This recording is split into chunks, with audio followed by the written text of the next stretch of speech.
अब आपको सीधे लिए चलते हैं जहां मुख्यमंत्री विष्णुदेव साय ने अमृतकाल की नींव का बजट पेश करने पर प्रेस कॉन्फ्रेंस की है और ये सीधी तस्वीर कहलाता है गरीबों के लिए और सरगुजा बस्तर विशेष फोकस किया गया है। तो तेंदुपत्ता का कीमत 4000 से बढ़ा के 5500 कर रहे हैं और बोनस का भी प्रावधान कर रहे हैं। चरण पादुका का भी हम लोग उसमें प्रावधान कर रहे हैं। उसी तरह से महिलाओं के सशक्तिकरण के लिए महतारी बंधन योजना है, जिसमें प्रत्येक विवाहित महिला को 12,000 रुपया साल का देंगे।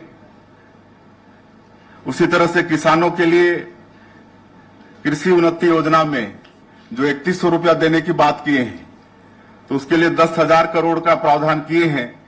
जो अंतर की राशि है 917 रुपया प्रति क्विंटल, उसको एक मुश्त 24,72,000 किसान इस साल धान बेचे हैं।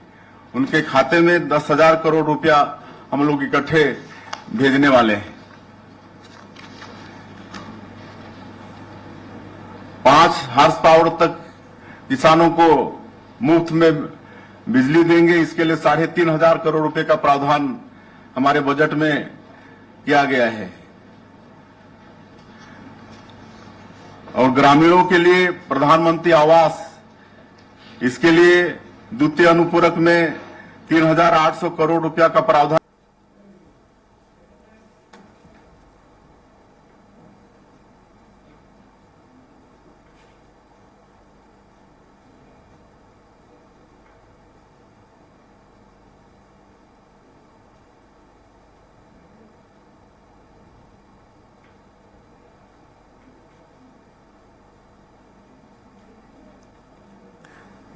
तो ये सीधी तस्वीरें आप देख रहे हैं जहां प्रेस ब्रीफिंग की जा रही है। विष्णुदेव साय मुख्यमंत्री अमृतकाल की नींव का बजट पेश करने पर करते हैं। कृषि इस बजट में क्या खास रहा, इसे मीडिया के सामने रखते हुए तमाम उन बजट की खास बातों को बताते हुए कि उनकी सरकार ने किन चीजों को ध्यान में रखकर ये बजट बनाया है। मॉडल हम बनाना चाहते हैं।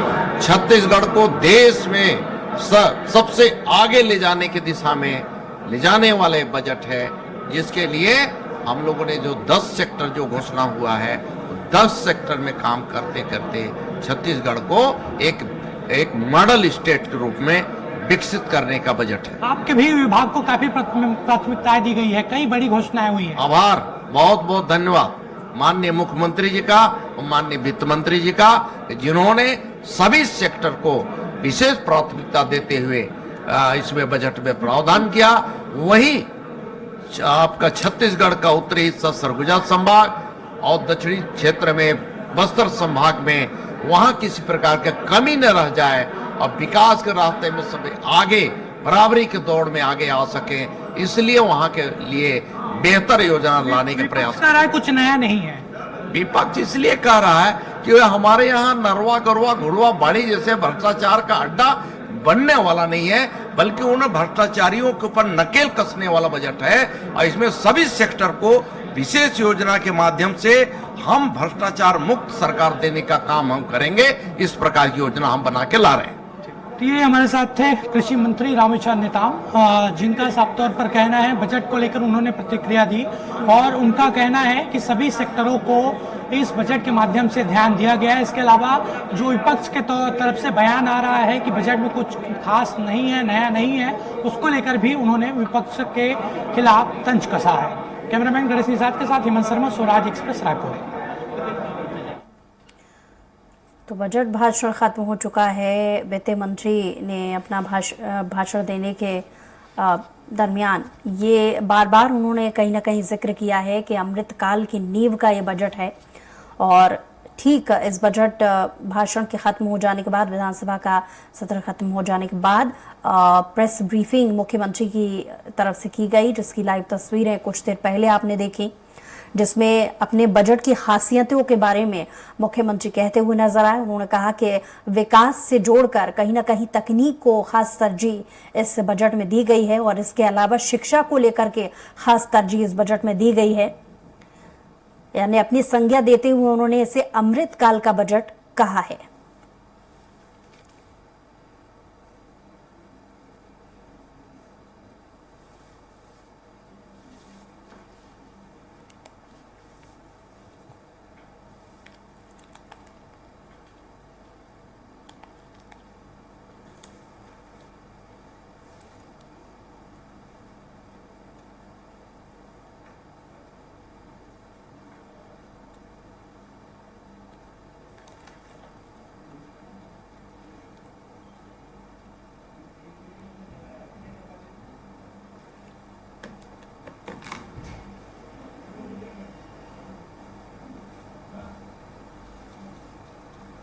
हमारे साथ सीधे हम बात करेंगे, युवा एवं खेल कल्याण मंत्री टंकराम वर्मा जी है। इस बजट को किस रूप में देखते हैं? देखिए, ये बजट जो है छत्तीसगढ़ को बहुत आगे ले जाने वाला है, समृद्धशाली बनाने वाला है और हमारे देश के यशस्वी प्रधानमंत्री जिनका संकल्प है कि 2047 तक भारत को हम विकसित राष्ट्र बनाएंगे, उसकी दिशा में एक नई कड़ी है और सभी वर्गों के लिए बहुत बेहतरीन, बहुत अच्छा बजट है। मैं हमारे वित्त मंत्री जी को और हमारे प्रदेश के यशस्वी मुख्यमंत्री सम्माननीय विष्णुदेव साय जी को बहुत बहुत बधाई देता हूँ। पिछले सरकार के बजट पे माना जा रहा था कि गांव गरीब किसानों पर फोकस रहा है, आपकी सरकार का बजट क्या खास रहा है इसके?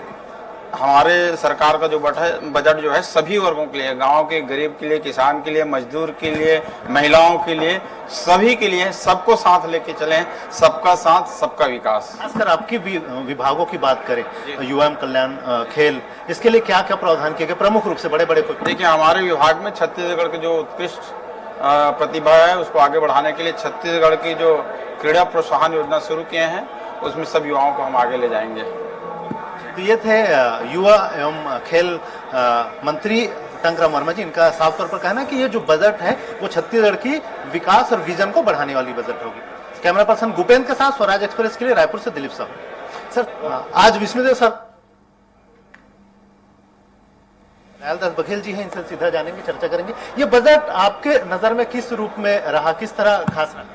ये बजट जो है बहुत ही बेहतरीन बजट है। इस बजट में सब वर्ग को लिया गया है, गरीब के लिए, मजदूरों के लिए और जो विकास है उसके लिए भी बहुत ही प्रशंसनीय और सराहनीय बजट है।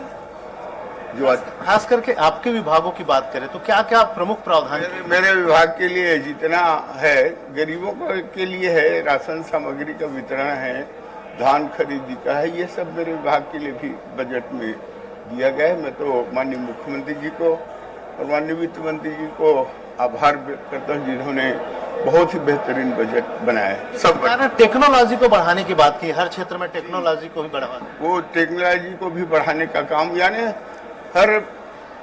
हर चीज को छुआ है सरकार ने, हर वर्ग को लिया है, हर समाज के लिए काम किया है सरकार। शिक्षा से लेकर स्वास्थ्य से लेकर सबके लिए भी राशि आवंटित की गई।